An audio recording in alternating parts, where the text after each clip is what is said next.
자, 반갑습니다. 구독자님들. 자, HD현대 중공업 브리핑 드릴 예정입니다. 자, 오늘도 조선사 업종들 이제 전체적으로 좀 기술적으로 보시면 주가가 뭐 괜찮습니다. 전체적으로. 뭐 삼성중공업은 잘 힘을 좀 못 쓰고 있고, 하나오션도 뭐 거의 보합 수준으로 가고 있는데, HD현대 쪽이 오늘 좀 괜찮았어요.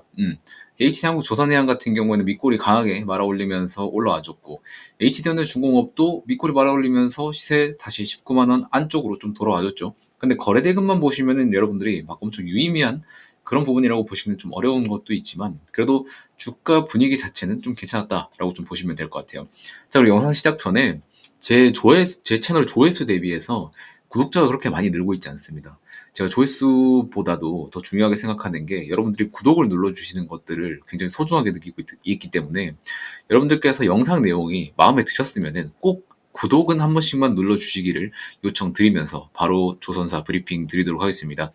자, 일단 조선사 같은 경우에는 지금 굉장히 거의 한 3개월 정도 루즈한 주가 흐름을 가져가고 있는데, 사실 여러 가지 방면에서 제가 여러분들께 다 말씀을 드렸었죠. 3분기에는 뭐 조업일수 감소라든지 수주 잔고의 부재 같은 것들, 그런 것 때문에 조금 쉬어갈 가능성이 높다고 말씀을 드렸었고, 이제 조만간 있을 3분기 실적 발표 때를 보시면은 약간의 그 앞서 있었던 조업일수 감소의 영향 때문에 분기 실적은 2분기 실적 발표 대비해서 약간은 약할 수 있다라고 좀 말씀드린 것도 있습니다.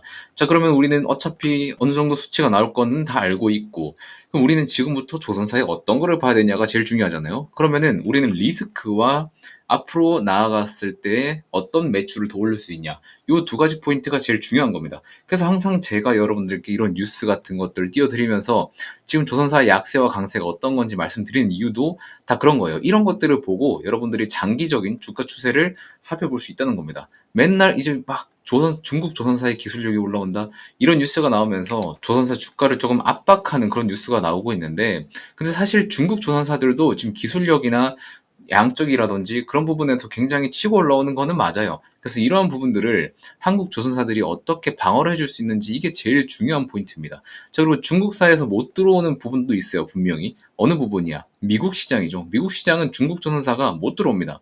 관세 부분에서도 이미 높은 관세를 부과받고 있었고, 그리고 철강 같은 경우에도 관세를 부과받고 있고, 굉장히 제약 리스크가 많기 때문에 미국 시장에서는 절대적으로 한국이 우위라는 것도 말씀을 드렸습니다. 그리고 이러한 부분들도 뒤에서 한번 더 짚어드릴 거예요. 자, 일단은 고부가 친환경 선박 같은 경우에도 지금 중국 조선소 기술력이 계속해서 올라오고 있다고 해요. 카타르에 있는 LNG 선도 24척이나 따내고, 뭐 이제 메탄올이나 크루즈까지 조금 따내려고 한다고 합니다. 근데 일본 조선사가 몰락을 한다고 한국은 아직까지는 기술력이 높은 부분 때문에, 그리고 LNG 같은 수주는 전체적으로는 한국 캐파가 제일 많기 때문에 이런 부분에서는 뭐 한국은 따로 언급을 안 하고 있어요. 밑에 보시면은 중국의 1, 2위 조선사들이 있습니다. 얘네가 합병한다고 했었죠, 최근에. 1위는 CSSC라는 조선사고, 2위는 이제 CSIC라는 조선사입니다. 자, 이 두 조선사가 합병을 하게 되면 자산이 총 75조 원이에요. 자, 75조 원. 굉장히 높은 수치죠. 그리고 조선사 같은 경우에는 하나, 두 개가 이렇게 따로 있었으면은 자국 내에서도 경쟁을 했었어야 되는데, 여기 합병하면은 합병하는 이 물량만큼 이제는 시선을, 경쟁을 해외로 돌린다는 게 문제입니다. 이러한 부분에서 한국 조선사들이 굉장히 타격을 많이 입을 수 있다라는 부분을 이 뉴스에서 말해주고 있는 거예요. 자, 그리고 중국 후판 반덤핑 조사에서 철강사랑 조선사 가격 협상 장기화. 자, 중국의 조선사들이 막 치고 올라오고 있다고 하는데, 여기에 플러스 후판의 가격에 리스크 브레이크가 걸려버리니까 이러한 부분들도 조선사의 악재로 좀 받아들여지는 경우가 있습니다. 자, 그런데 이거 같은 경우에는 제가 최근에 저 포스코홀딩스 IR 담당자분이랑 전화를 했었을 때, 이 하반기 후판 가격 협상가가 내년 상반기 초에 결정난다고 해요. 그래서 아마 이번 하반기 12월까지는 지금 90만 원 초반대 가격으로 계속 유지될 것 같은데, 이런 부분은 뭐 3분기랑 4분기 실적에 좀 단기적으로 긍정적인 영향을 줄 수 있겠죠. 근데 내년 상반기 때 후판 가격 협상이 어떻게 되는지에 따라서 좀 달라질 것 같기는 합니다. 자, 그래서 지금 현대제철이 총대 메고 반덤핑 제소에 나섰죠. 여기에 이제 포스코랑 동국제강 같은 데가 이제 어깨를 나란히 하고 있다고 보시면 될 것 같습니다. 자, 그런데 이러한 반덤핑 조사가 시행된다고 해서 중국의 후판의 관세가 부담에 대해서 이제 조선사들의 후판가가 문제가 되는 거 아니냐라고 생각할 수 있겠는데, 사실 반덤핑이 되든 안 되든 대형 조선사들한테는 딱히 상관이 없습니다. 특히 HD 한국조선해양 산하그룹에는 특히 걱정이 없습니다. 왜?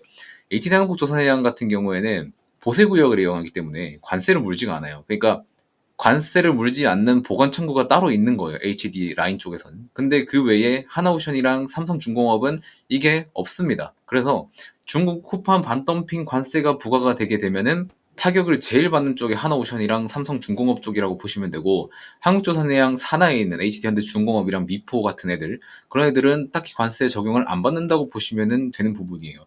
이러한 부분에서도 국내 조선사 중에는 HD 한국조선해양이랑 현대중공업이랑 이런 HD 라인 쪽에 투자 포인트가 더 들어갈 수 있는 것도 여러분들도 기억을 하셔야 되고요.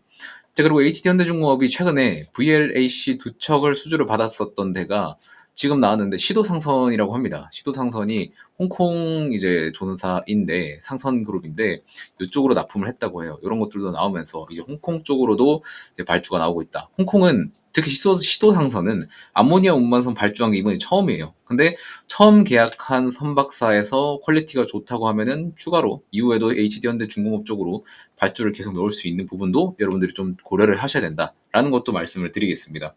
자, 그리고 중요한 것도 하나. 자, LNG 같은 경우에 제가 항상 말씀드렸죠. 이 미국에 있는 LNG 대기 물량이 굉장히 많다고 했어요. 근데 이거 왜 지금 발주 안 난다고 했죠? 지금 바이든 정부에서 LNG의 추가 수출 경로를 제한하고 있다고 말씀드렸습니다. 제한. 근데 이 제한이 언제 풀리냐? 이번 미국 대선 이후에 공화당이 승리했을 경우, 트럼프가 이겼을 경우에 풀릴 가능성이 매우 높다. 그리고 실제로 트럼프도 본인이 당선되고 나면은 이러한 LNG 추가 수출에 대한 제약을 바로 풀겠다고 얘기를 했었습니다. 자, 그러면은 지금 미국 대선 어떻게 흘러가냐? 제일 중요하죠? 폴리마켓에서 트럼프가 60%로 우위를 굉장히 크게 점하고 있다는 겁니다. 해리스 부통은 지금 38.7%예요. 이러한 부분을 봤을 때 트럼프 전 대통령이 당선될 가능성이 매우 높고, 트럼프가 당선이 되면은 LNG 쪽으로 뚫리면서 내년에 또 LNG에 대한 추가적인 발주들이 계속해서 나올 수 있겠죠. 근데 심지어 땅이 미국이야, 미국. 그러면은 중국이 들어올 수 있다 했습니까? 못 들어온다 했습니까? 못 들어오죠. 그러면 이 미국 캐파 누가 먹을 건데? 한국이 먹겠죠, 한국이. 이런 겁니다. 이런 시나리오를 여러분들이 준비를 해야 좀 장기 투자할 그런 여력을 만들어낼 수 있다는 거 다시 한번 말씀을 드리겠습니다. 자, 이런 것들 보시면은 여러분들 지금 HD현대중공업이나 다른 조선사들 매도를 하고 싶으세요? 안 하고 싶으세요? 저라면은 절대 안 합니다. 저라면 3분기 실적 발표하고 난 뒤에 매수를 해볼 것 같아요. 매수. 차라리 이런 포지션으로 대응을 해서 25년도에 추가 수주 발주 들어오는 거 이거 먹고, 이것 때문에 시세 펌핑 한번 더 나올 거라고 생각해 볼 수 있고, 그리고 실적 개선, 근본적인 실적 개선이 계속해서 되는 시기이기 때문에 이러한 모멘텀들을 타서 충분히 우상향할 수 있는 그림을 그려볼 수 있다는 말씀을 드리는 겁니다. 자, 이러한 내용들을 통틀어서 보면 여러분들은 전혀 무서울 게 없다라는 말씀을 드립니다. 자, 이 정도 제가 브리핑을 드렸으면은 제발 구독은 꼭 눌러주세요. 조회수 대비 구독이 너무 안 나옵니다. 저는 구독을 먹고 사는 사람인데 구독이 안 나오면은 제가 재밌어서 영상을 찍겠습니까? 안 찍죠. 저는 맨날 자고 일어났을 때, 내 채널 구독자 수 얼마나 늘어났을까? 이러한 기대감으로 영상을 찍고 있는데, 자고 일어났는데 눈 떴는데 구독자가 안 늘어 있어. 그리고 내가 맨날 열심히 영상을 찍는데 맨날 똑같아, 구독자 수가. 그러면은 재미없어서 어떻게 찍어요? 여러분들 솔직히 이러한 정보들 들어보면은 이런 것도 있었구나. 이런 내용이 장기 투자로 좀 적합하겠구나. 이런 거 다 얻어가잖아요. 그럼 얻어가는 만큼 저한테 구독이라는 대가를 달라는 얘기입니다. 제가 뭐 돈 달라고 하는 거 아니잖아요. 구독 누르는 거 돈 안 들잖아요. 그러니까 여러분들 제발 구독 한 번씩만 눌러주시고, 그리고 조선사 지금 투자하고 계신 분들 있으면 알림 설정까지 켜서 한번 받아보세요. 얼마나 제가 고급 정보들, 얼마나 객관적인 관점에서 여러분들께 브리핑 드리는지 한번 살펴보시라고요. 그런 것도 여러분들이 필요하다는 겁니다. 아시겠죠? 자, 그럼 다시 한번 마지막으로 구독 요청 한 번씩만 꼭 드리면서 영상 마무리하도록 하겠습니다. 고맙습니다.